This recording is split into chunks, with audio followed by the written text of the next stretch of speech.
Welcome to Las Doctoras podcast, featuring your favorite profas bringing women and gender studies topics out of the university and onto the kitchen table. I'm Christina, Chicana, Pinay, queer, Sha, ella, traveler, Earth, Mama Bruja. I'm Renee, Mexicana, Tejana, Chicana, she, her, ella, Mama Bruja scholar and scribe. Together, we are the academic and word brujas creating revolutionary spaces outside the walls of the ivory tower to cast spells, read the ancient texts, and tell our sacred stories. We make this magic as an offering to our ancestors, to those who will come after us, and for the change we wish to see in the world. Salud!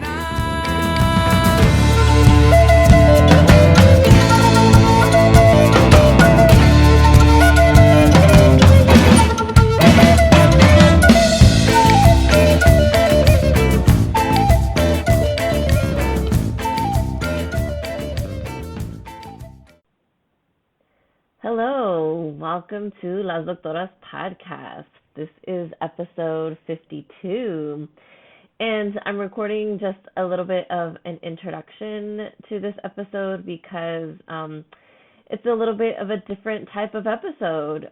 Christina and I recorded an episode on the road. We're still currently in our spring break, and we decided to treat ourselves by going to the Glen Ivy Hot Springs Spa in towards Riverside, California. And so we thought it would be fun to just kind of record an episode on the way. I just want to let you know, please excuse the background sound. That is because we are in the car. I tried to reduce the noise as much as I could, but again, we just wanted it to kind of be a fun conversation on the road and, give you all an insight into the kinds of conversations we have on the road. This is a real, true, authentic, this is what we would just talk about if we were just the two of us together. And we said, let's just turn on the mic and record ourselves and give you all a taste of, of what we talk about. So enjoy the episode. Again, please excuse the background noise, and thanks. Is that what you call your car? Yeah. So we're coming to you from Christina's car, El Lobo, 2004 Corolla. 2004 with wind-up windows? I thought you were going to say 1995. No, it's like a super practical car. It's just missing the fact that it's manual. If it was manual car, then I would really be okay. It'd be everything, one Totally. Virgo needs to make sure that nothing breaks down. Or if it does, I can still drive. Yeah. So here we are. Renee has set us up with this amazing microphone in the car. On the phone with the adapter. She even took into consideration the background noise in an old car. I mean, let's just see. We'll see what happens. Impressive. We'll see what happens. We'll see how it sounds. We're taking you on the road with us. I think we just wanted to record an episode that is very organic. Yes. We're also, it's spring break for us this week. Yeah. It's the beginning of our spring break. We really want to lean into that and not do a lot of work, including any of our work. And so we just thought capturing our lives, capturing our joy, because we're heading to Glen Ivy. We're heading to Glen Ivy. Yeah, we're heading for a spa day. Woo woo! We're doing it. So I think we just wanted to take the time to record without infringing on the rest of our spring break. So we're going to be in the car for an hour. Let's just record something, and then we get to just enjoy the time at Glen Ivy and enjoy the rest of the spring break. I think June, our business coach, would totally celebrate us in this. Oh, 100%. This is what she's been wanting us to do forever. 100%, yeah. So we're here. I think we can start with Christina was questioning where the Virgo in my chart is. I was. When she said she even planned noise in my car versus her new car, I was like, I almost like lost my. I don't think I have any. No. Maybe like one placement. Capricorn's thoughtful like that. Maybe. But I think what it is I actually think that because I surround myself with a lot of Virgos, you and Priscilla and like Leslie's Virgo, so Lisa's Virgo. Like, this is true. I feel like I surround myself with a lot of Virgos. So wow, you do. Wow, but they're all kind of like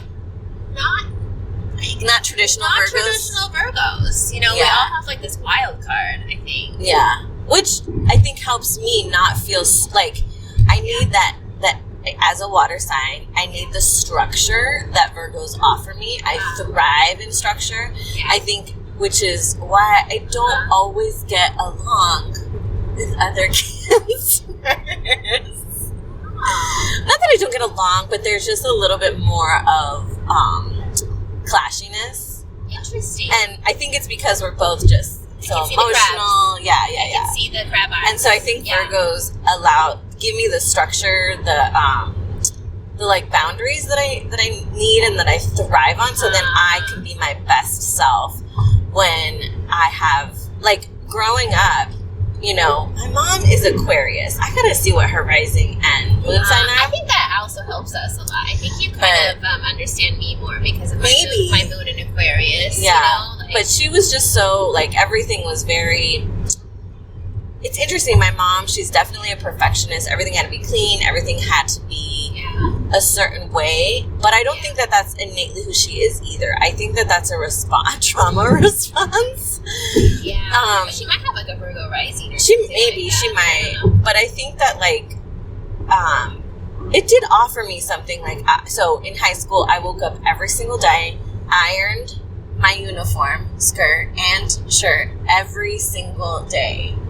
And, like, throughout the day, I didn't care if it got wrinkled or whatever, because I was like, but I wanted to always start the day looking really nice. Oh, that was you? That wasn't your mom? That was me. That was me. No. And then I just always had a structured life. You know, I had school and I had activities, but I really thrived in it because I really liked having something to do. There were times where I was like, I just want to do nothing. Yeah. And so it was a little hard.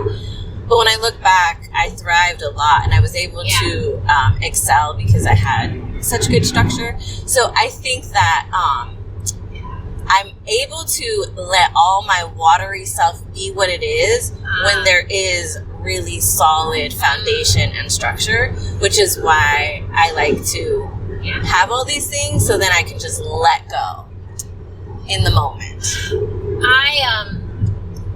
I think the Virgo inherently wants to be that way, maybe a little too much, like structured and perfect, you know, in those ways. And then I have those other parts that don't allow me to do that, which you know, name is my Gemini rising, you know. Mm-hmm. But I think that Cancers are my go-to people. They're dependable, loyal. I can count on them to show up, but they're not Earth signs. Like, I definitely can count on Tauruses and Capricorns to show up too.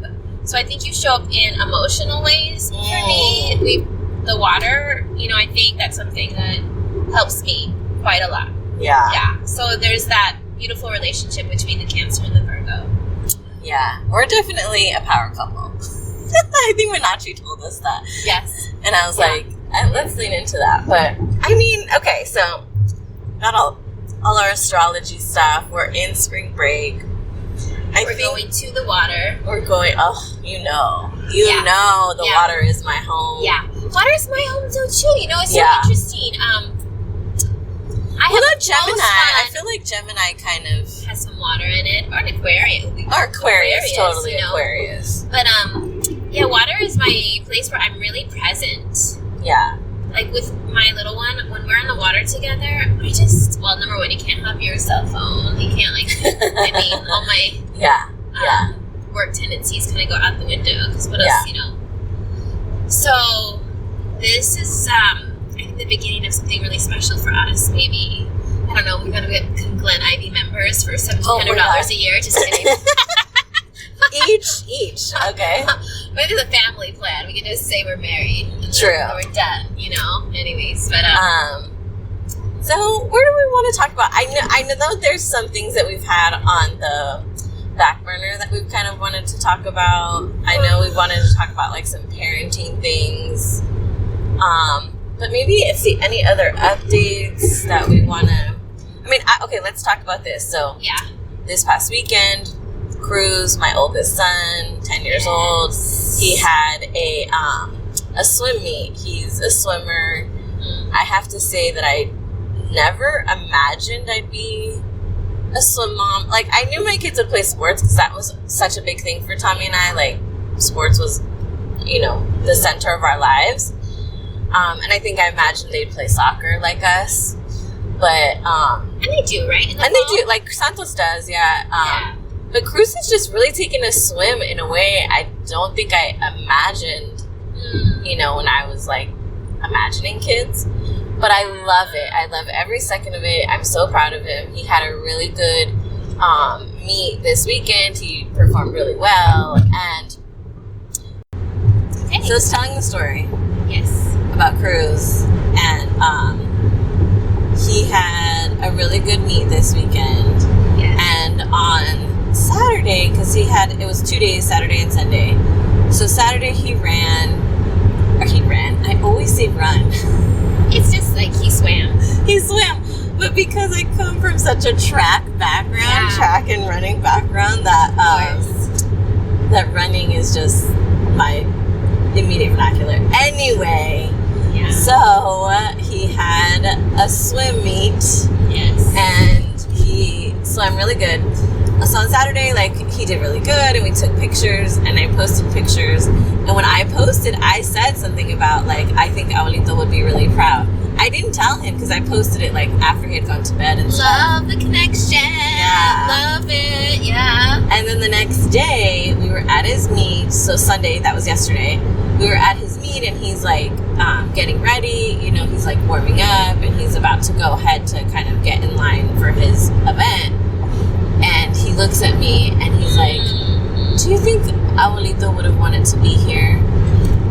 And I was fighting back tears. And I said, he would have been at every meet, Cruz. I promise you. And he was, he just kind of made him happy. And he went and he did amazing.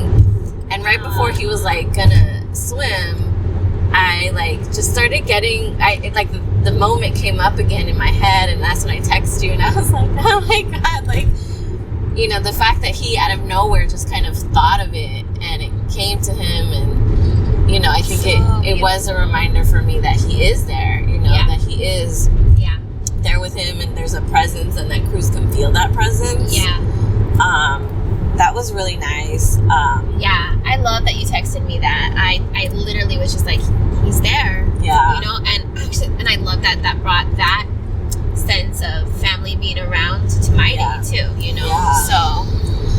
So that was a nice moment, and again, he did really good. And so at the end of the day, I told him, last night before he went to bed, I just said, I think the fact that you, or maybe it was this morning, I said, I think the fact that you thought about Abuelito when you were there means that he was telling you he was there with you. And he was, he's really happy. And it's, I think obviously I get emotional for my own reasons, but I think I'm really validated that he was 2 years old when my dad died, and I just kept thinking, is he going to remember? Is he going to? And I think because we do so much work to keep whatever memories he does have alive, and we talk about him all the time, and he's just a part of the conversation, and so it just makes me happy to know that he still thinks about it, and it's something that that's something that comes into his mind, because it's easier for him to just not think about. There was different. We were talking about my grandfather on the other day, and it was a very different situation. But I was really close to my grandfather, and I was maybe 12 or 13 when he died. Yeah. But there hasn't been as much because my mom and him didn't have the best relationship, so there's a lot of resentment there. Yeah. So there's not this sentiment there with him the way there is with my dad. So it's different. Like, you know, I don't really think about my grandfather on a daily basis the way that I think about my dad, obviously. But then to feel like Cruz thinks about him, you know, his grandfather in that way, that feels really good. I love it. You know, to think that memory stays alive. Yeah. Well, I mean, that's something we just share so deeply. I think our loved ones, our beloved dead, you know, really wanting our children to remember them and to know them and to understand, because they meant so much to us, right? Yeah. I also really, really love how much you love water. And before we recorded this, right, we had a conversation about how you did do track and you did do swim when you were a kid, and how I just think that, I mean, I think Cruz's innate connection to it is just maybe a generational healing thing, you know, too, you know? Interesting. Two things I'll say is, one, when Cruz was like 6 months when he started swim lessons. Yeah. It was just, you know, like mommy and me, like that everybody kind of does. I love those. And that summer, Tommy and I think, it was our anniversary, and we wanted to go to Vegas. No, it wasn't 6 months. When was it? Was it 6 months or the following year? I can't remember. There was one time when I wasn't, or maybe it was the year after. So he was a year and a half. It had to be a year after. So he was 18 months. It was a year and a half. And he had some lessons. And Tommy and I were going to go to Vegas for our anniversary. And so I was going to miss like the last day of his swim lessons. And I asked my dad, I said, can you just take him for his last day? And so there's pictures. Oh, I just love it. There's pictures of my dad in the pool with Cruz. And like having him jump off the side, and like, because my dad was just a lot more like challenging. You know, I was like, my baby, and you know, my dad's like, come on, jump in, and you know. So my mom has all these pictures of Cruz and my dad in the pool together. Oh, they're up in her house because she has so many beautiful pictures. That's so great. So I was like, and it's need to see those pictures. And it's kind of interesting because, like, for my niece's quinceañera, we did a whole slideshow, and so of course we busted out all these pictures, and my brother has pictures of my dad and Bella playing soccer, and my dad and him like running together, and the sports that she does. And I did have, I will say, one of the first thoughts that came to mind when my dad died was, he's never going to be able to see my kids play soccer. Like, that was a really like hard thing for me. And so then, you know, this quinceañera, and there's these pictures of my dad running and playing soccer with Bella, and I kind of felt sad, and then I remembered, no, there's pictures of him swimming with Cruz, and that's Cruz's sport. So like, I do have pictures of him doing his sport with him. Then a few years later, I did this Akashic Records reading with somebody. I love it. Yes. And she was like, something about my dad and something about Cruz, and she's like, I just keep seeing like a shark. And I was like, and I couldn't try to like, and then I was like, like the ocean, like water, like he's swimming. And she said something like, he's there, you know, while he's like swimming, you know, like that's where Cruz can connect with him. So cool. So all of those things, you know, just kind of remind me. So it was a really good weekend. I was really happy, which I think gets into our conversations, like behind the scenes conversations that we've been having about parenting a lot. I think as our kids are getting into a new phase in childhood, right? We're coming out of early childhood. Yeah. Coming into, you know, 7, 8. Totally. My 10-year-old, like, we're coming into a different phase of parenthood, and what does that mean both for where the kids are at, but also like our journey as moms. Like, I always say that first year to year and a half to 2 years, you're just trying to keep the kid alive, right? Totally. Like you're just, yes. And then all of a sudden, now you have to like teach them things, yes, and teach them boundaries, and teach them in that age appropriate way. Now they're coming into like they're real people, that are going to be out in the world, and we're not going to be the only ones influencing them. Woo. Right? Yes. They're going to be getting influence from all kinds of different places now, and it's like, how do we manage both what we're trying to instill in them, recognizing that they're going to be out in the world and things are going to come at them, and so how do we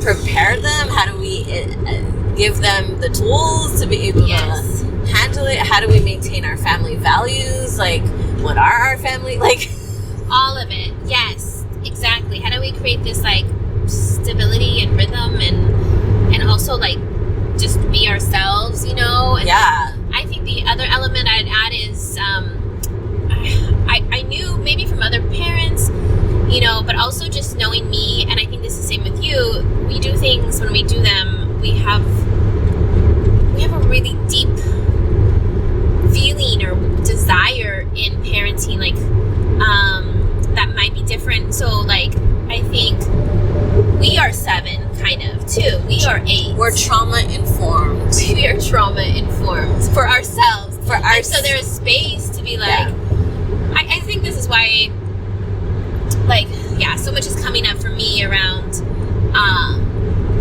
you know, having emotionally available parents, being a place of repair, you know, I think because, like, our children's ages are bringing up our own, like, healing journey in a way that might be more significant because of who we are, but regardless, it is wild. No, I think that, you know, and I say trauma informed in that, like, we try our best to be trauma informed. Yes. Because I think we've always come to parenting from the place of, we know what worked and what didn't work.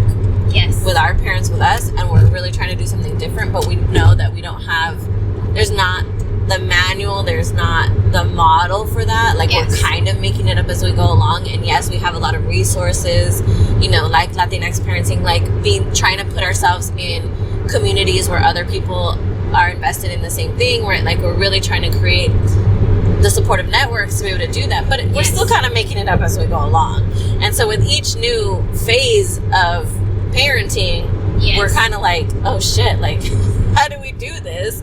Knowing what we don't want to do, but then also I think something that's been kind of coming up in our conversations in a lot of different things is also like not perpetuating purity culture or perfectionism as well, right? And what we mean by purity culture is not just in terms of sex, but also in terms of like that things have to be perfect in order for them to be right. So in our efforts to not want to traumatize our kids the way that we were traumatized, we might overcompensate, right? Or we might want to like shield too much, you know, and we have to be like, we have to find the balance with, I want to protect my kids, with I also want to give them the tools to be able to handle the world that is not going to be protective of them, right? Like, we can only protect our kids to a certain extent, right? And I think you said it in a conversation, like, we're gonna be protective in a way maybe that our parents didn't or couldn't or didn't know how to or didn't have the tools for. And we're not trying to say we're leaving them to the wolves, right? We're like, no, we are gonna step in when things need to be stepped in for. But there are certain situations that we can't be there for. There are scenarios where we may not even know until later, you know, things that have happened. And so how can we find the balance between protecting them from unnecessary things while also giving them the tools to, when they encounter these things on their own, to be able to decipher what is safe and what is not safe, and then to be able to say like, hey, this thing happened, you know, and how do we work through it as a family, you know?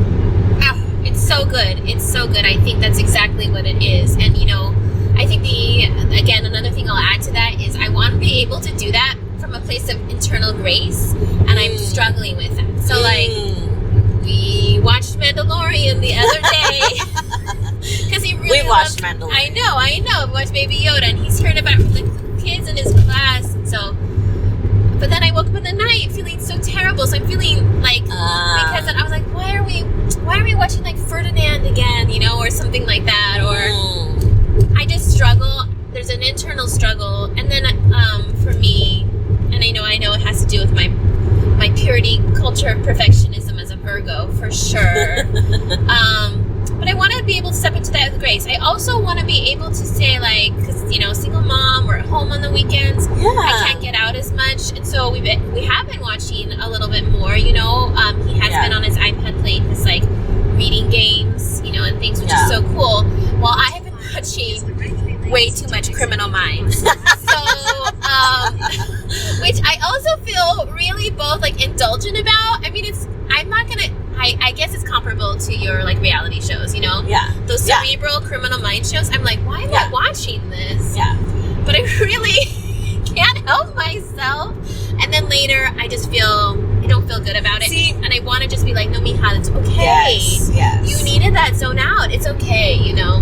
Yes, and I think two things here reminds me of diet culture, like the last podcast that we had, right? Where this idea of, like, unhealthy foods, and if you're just eating...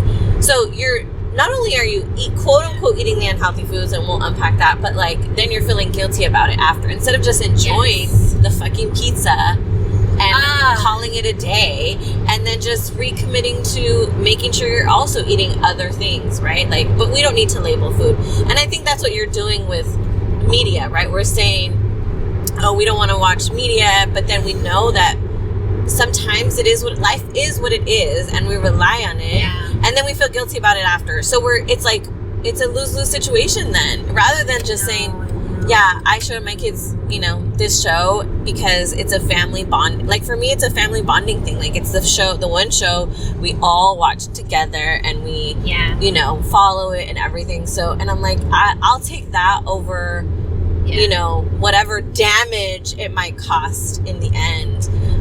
Which actually, like, this is something that our kids' school, you know, they're all about no media. And I've always kind of pushed back on that, and that I do think it perpetuates purity culture, because then we're actually not preparing them to be able to critically read media, right?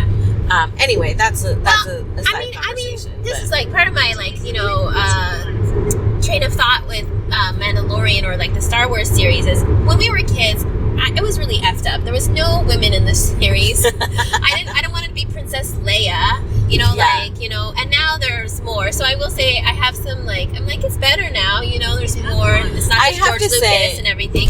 I have to say too, compared to what some kids I know watch and do, The Mandalorian is nothing. I mean, I mean, there's people who are watching, kids who are watching all kinds of crazy shows and movies, and I'm like, no, my kid doesn't watch that, you know, or like, I think we're really mindful. I get concerned too. Like, I don't want them to grow up thinking, oh gosh, so much of of you talking, but I don't want him to think like he has to, like, protect, and like we're in a war. And I actually kind of love the framing of, like, there is a greedy empire out there, you know. I mean, we that's the way I've always read that. You know, like, and here's what those people look like. They look totally different, and you know, they're strange. They're kind of the oddballs.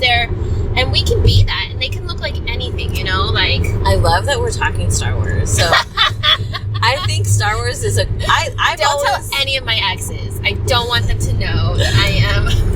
Well, we all know you're really a Trekkie at heart, so it's okay. But I think Star Wars. I know Baby Yoda is in Star Trek: The Next Generation. I think that Star Wars, you know, even the idea of the Force and there being the light side and the dark side, and that really. Star Wars has always been about achieving balance, right? And that's why you need Do you think so? That's always been the thing. That's always the light been and dark balance, really?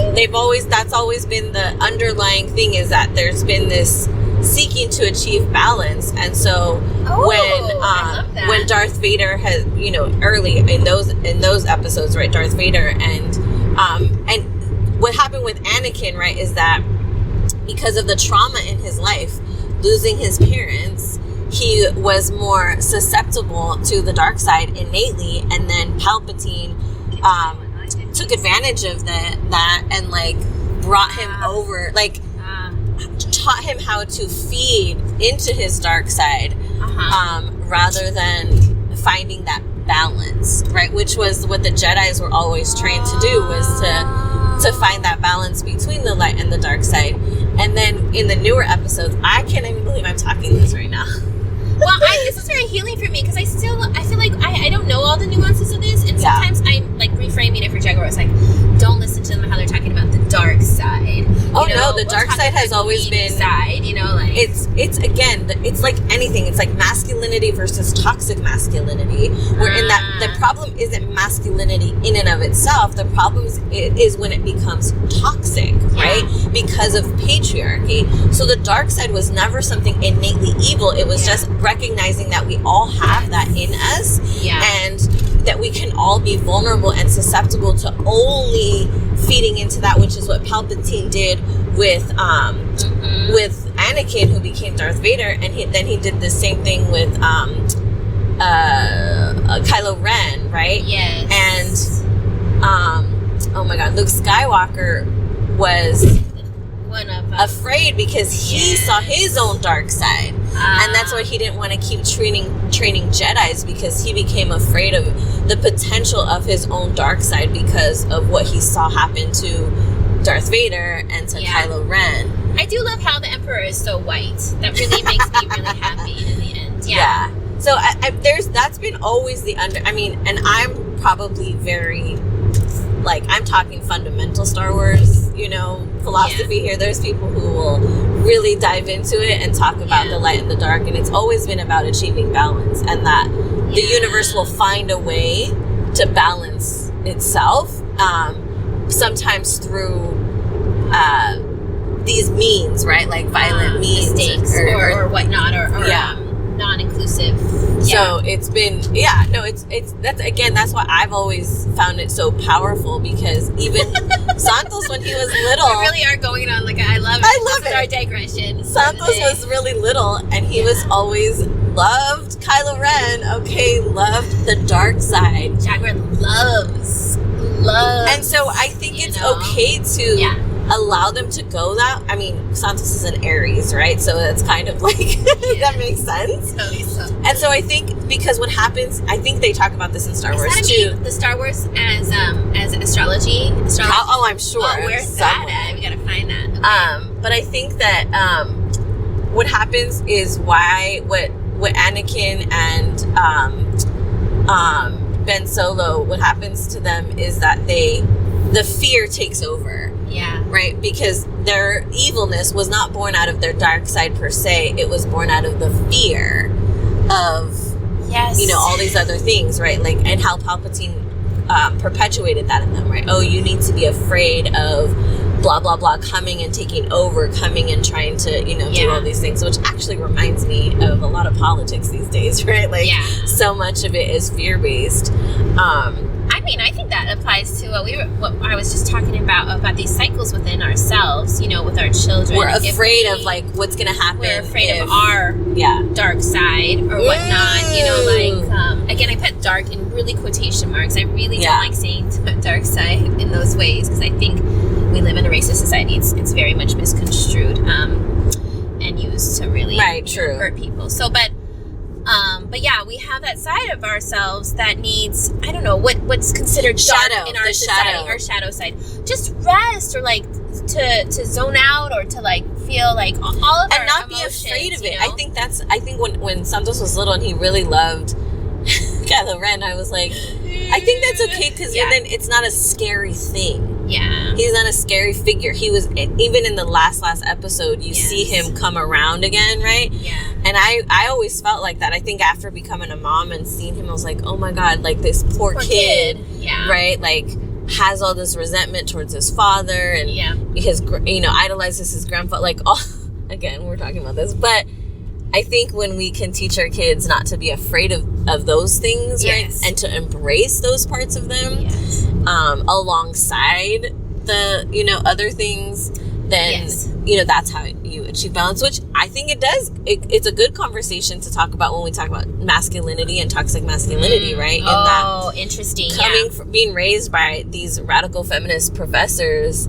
and the truth of the matter is that they're still going to encounter toxic masculinity out in the world. And they're going to still have their own journey because they are boys, they are men, and they do want to have some semblance of acceptance, I imagine, within society. And and so I think they're going to have their own journey with toxic masculinity that we can't prevent, right? Like, we cannot prevent them from being exposed to it and from them figuring out their place in it, but we can hold our family values, which are, we do not perpetuate systems of oppression, to the best of our ability. We come from a non-violent, we advocate, resistance, we model too. I think, our own journey, like, so that's where that comes into play. I want to model, like, I can be tired and zoning out, and I can be a little addictive to my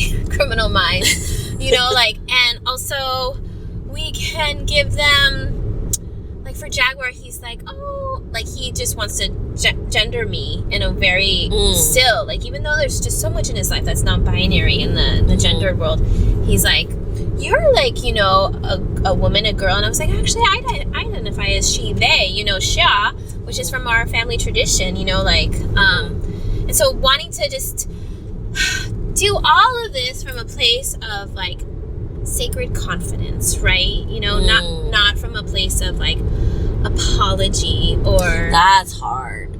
That's hard. That's the hard part. I feel like that's where I... And again, it's not to be perfect. I'm trying to say that. Yeah. Perfect. But I think that's where some work can be done.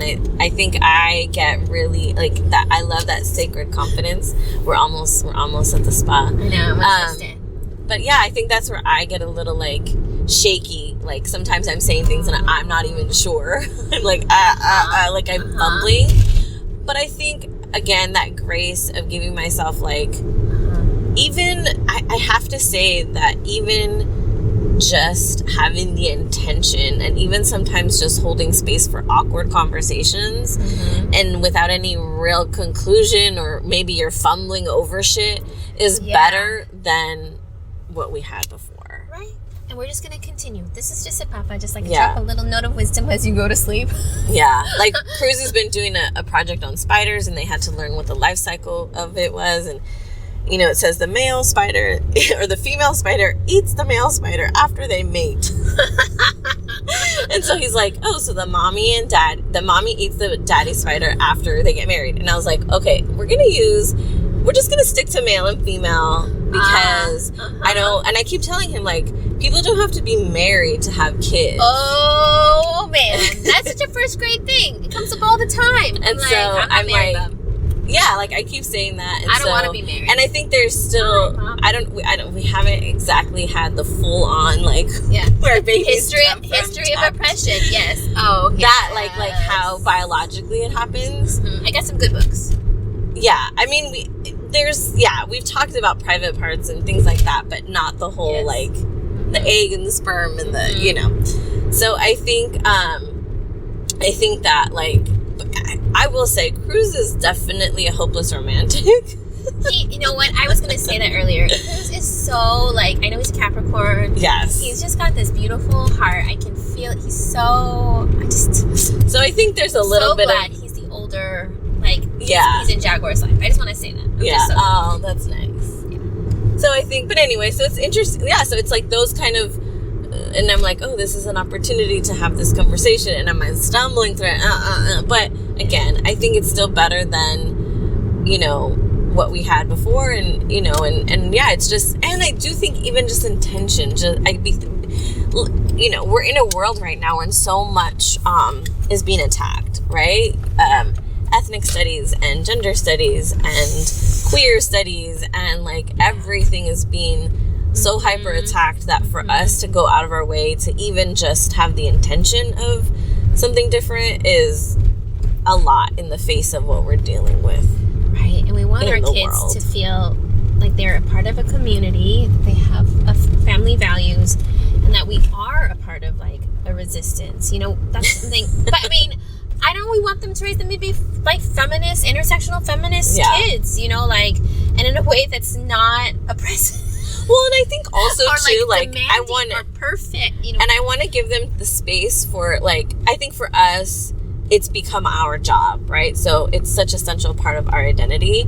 But I also want to give them the freedom to do whatever they want to do, and that be the lens through which they look, right? Does that make sense? Like, it doesn't have to be the central thing. That's why we celebrate them as boys, what they do, but they can go and be an architect, right? That has an understanding of feminism, and totally, and it impacts how they do what they do. Oh, in fact, I want that so much. I think I want that for us. Yeah, true. as we retire, or we go into the next phase of our life, we don't need to, you know, have the job, you know, of carrying the torch, you know, like. Yeah. We want activism just to be a part of us, so then we can do just our creative life. work. Yeah, just be ourselves. Yeah. I think we do what we do because there wasn't space to we've had, it's our wounding, so we've had to take it on. Well, and I also think it's our divine assignment. Oh, I love that too. I think that there are people that, this is what we were meant to do, you know, and I gladly take that on, but I want my kids to choose it on their own, and to it be just a part of how they do whatever work they end up, whatever their divine assignment is, you know, or however they end up in that journey. Look at us, Glen Ivy Hot Springs. I know it's complicated. We don't think it's perfect. Just gonna say it out loud, but we're here, and non-purity culture here, trying to like live into, you know, we're just gonna have fun. And I like on their website how they say Glen Ivy Hot Springs was actually like an indigenous, like, you know, hot springs gathering. You think that's a new thing they did? I think they did. It's almost like it's like naming a street after the people you killed, you know, or something like that. Which is all of California. Okay, so I know I'm gonna try to like go into, you know, just presence here, and I am. It's like excited. When we went to Joshua Tree and we got that tour from the guy, and he kept saying, "What did he say? Primitive people," and we were like, "What the fuck?" Yeah. And we were really just trying to be present, but we just talk shit after. Hey, I can park over here. Oh yes. So we're here. This is our fun little road trip episode. We hope you enjoy. This is what we do on any road trip, is we just talk. We do. So we brought you with us, and I really hope it all recorded well. Same. If not, we still had a fun conversation. I agree. I know. All right. We can still pull from little things.